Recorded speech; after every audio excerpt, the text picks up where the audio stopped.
আসসালামু আলাইকুম রহমতুল্লাহি বরকাতুহু। আশা করি সকলেই ভালো আছেন, সুস্থ আছেন, আলহামদুলিল্লাহ। বিশেষ করে আজকে আমাদের সম্পর্কে একটা বিষয় অবগত করবো আপনাদের সকলকে। সেটা হলো, আমরা যারা এই মাদ্রাসায় পড়াশোনা করি, বিশেষ করে আমরা সকলেই সর্বসময় একটাই আমরা আশা রাখি, বা আমাদের অন্তরের মধ্যে একটাই আশা লালন করি। সেটা হলো, আমরা যাহা শিখি তাহা মানুষের কাছে পৌঁছাই। সেটা মাসলা হতে পারে, সেটা কোনো একটা ফজিলত হতে পারে। সেই ক্ষেত্রে আমরা ইনশাআল্লাহ কুরবানকে সামনে রেখে, কুরবান যেহেতু আমাদের বছরের মধ্যে একবার আসে, এই কুরবান সংক্রান্ত আমাদের অনেক প্রয়োজনীয় কিছু মাসলা মাসাইল হয়ে থাকে প্রয়োজন, যেগুলো আমরা বছরে একবার হওয়ার কারণে আমরা অনেকে ভুল করে থাকি। এমন ভুল যেগুলো আবার শুধরানোর কোনো হয় না, ওয়ে থাকে না। আজকে আমরা যেটা সিমিয়ার করব, তানজিমুল তুলবা ওয়াল উলমা পরিষদের উদ্যোগে আমরা যারা আছি এখানে সবাই হাসতুম হাফতুম, কেউ মাওলানা আছে এখানে, তারপরে কেউ পঞ্চম পড়তেছে, কেউ হাসতুম পড়তেছে, কেউ নাহমির পড়তেছে, এরকম টোটাল কথা হলো কি, ম্যাক্সিমাম এখানে আমরা যারা আছি সকলে কেউ না কেউ 5-6 বছর 7-8 বছর করে মাদ্রাসায় পড়াশোনা করতেছে। সকলের সমন্বয়ে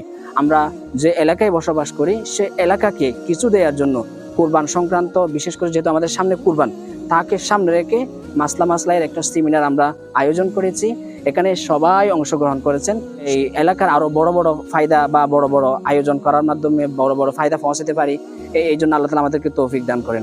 এবং বিশেষ করে এই সকলে দোয়া করবেন, যাহাতে করে আমাদের তানজিমুল তুলবা ওয়াল উলামা পরিষদ যেটা আছে তার দিন দিন তার তরক্কি, এবং যাতে করে এর মাধ্যমে আমরা তার ব্যাকগ্রাউন্ড মাধ্যমে বৃহৎ পরিসরে দিনই কাজ করতে পারি।